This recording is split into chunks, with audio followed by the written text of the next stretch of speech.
अस्सलाम वालेकुम। आज बहुत ही यम्मी चिकन टिक्का कढ़ाई की रेसिपी शेयर करने लगी हूँ। उसके लिए 1 केजी चिकन लिया है, उसको मैरिनेट करेंगे। पहले 1 चम्मच साबुत धनिया, 1 चम्मच ज़ीरा, कुटी काली मिर्च और कुटी लाल मिर्च, लहसुन अदरक का पेस्ट सब कुछ कूट के डाला है और 1 चम्मच गरम मसाला डाला है। इसके बाद 1 से 1.5 चम्मच चिली सॉस डालेंगे, 1 चम्मच सोया सॉस डालेंगे और 1.5 चम्मच सिरका डाल के 1 से 1.5 चम्मच किसी भी कंपनी का टिक्का मसाला डालेंगे। इन सबको चिकन को अच्छे से मैरिनेट करके फ्रिज में 4 से 5 घंटे छोड़ देंगे।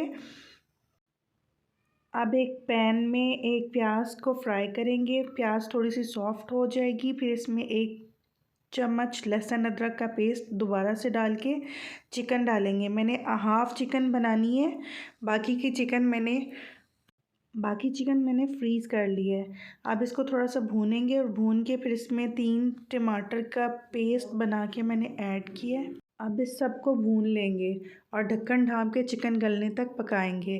जब चिकन गल जाएगा तो 2 चम्मच इसमें दही ऐड करेंगे और 2 मिनट सिर्फ उसको मिक्स करेंगे। उसके बाद मज़ीद कट अदरक, हरी मिर्च और हरा धनिया डालेंगे। चिकन टिक्का कढ़ाई रेडी है।